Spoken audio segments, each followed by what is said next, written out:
जय शिवराय मित्रांनो, अत्यंत महत्त्वाची आणि मोठी अपडेट तुमच्यासाठी घेऊन आलेलो आहोत। ते म्हणजेच की पीएम किसान सन्मान निधीचा 20वा हप्ता शेतकऱ्यांच्या खात्यामध्ये कधी येणार आहे। मित्रांनो, आपण पाहिलं की 18 तारीखही निघून गेली, 20 तारीखही निघून गेली आणि आज 23 तारीख सुद्धा मित्रांनो निघून जात आहे। तरी पण पीएम किसान सन्मान निधीचा 20वा हप्ता अजूनही शेतकऱ्यांच्या खात्यात आलेला नाही आहे आणि तोवर नमो शेतकरी महासन्मान निधीचा 7वा हप्ता सुद्धा शेतकऱ्यांच्या खात्यामध्ये जमा झालेला नाही आहे।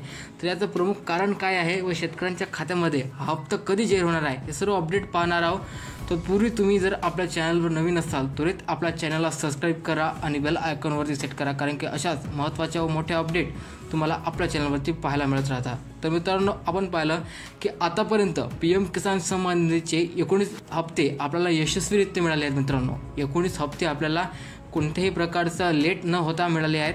फक्त हाच हप्ता असा आहे की ज्याला 1 महिन्यावर कालावधी मित्रांनो होत आहे आणि तो अजूनही आपल्या खात्यामध्ये जमा झालेला नाही आहे। तर याचं काय महत्त्वाचं कारण आहे? तर याचं महत्त्वाचं कारण आहे मित्रांनो, प्रधानमंत्री नरेंद्र मोदी यांची असलेली उपस्थिती। तुम्हाला माहीत आहे की प्रधानमंत्री नरेंद्र मोदी हे भारतात नाहीत आहेत, यांचा विदेशी दौरा चालू आहे आणि आता लोक मित्रांनो ते 15 ते 20 देशामध्ये गेलेले आहेत आणि अजूनही त्यांचा वापस येण्याचा काही प्लॅन नाही आहे। तर तुम्हाला सांगतो की प्रधानमंत्री नरेंद्र मोदी 25 जुलैपर्यंत आपल्या देशात वापस येणार आहेत अशी माहिती येत आहे। म्हणून आपल्याला 25 जुलैच्या दरम्यान पीएम किसानचा हप्ता मिळू शकते अशी माहिती समोर येत आहे। मात्र नमो शेतकरी महासन्मान निधीचा हप्ता आपल्याला लवकर मिळणार अशी माहिती समोर येत आहे, कारण की नमो शेतकरी सन्मान निधीचा हप्ता आपल्याला राज्य सरकार देत असते आणि राज्य सरकार मित्रांनो राज्यामध्ये उपस्थित असल्यामुळे नमोचा हप्ता मिळणार आहे अशी सुद्धा माहिती समोर येत आहे। परंतु विधान भवनामध्ये चालू असलेली हाणामारी व मारामारी पाहता त्याचाही सुद्धा मित्रांनो आपल्याला असं वाटते की हा हप्ता जो नमोचा आहे तो सुद्धा आपल्याला लेट मिळू शकते अशी माहिती समोर येत आहे।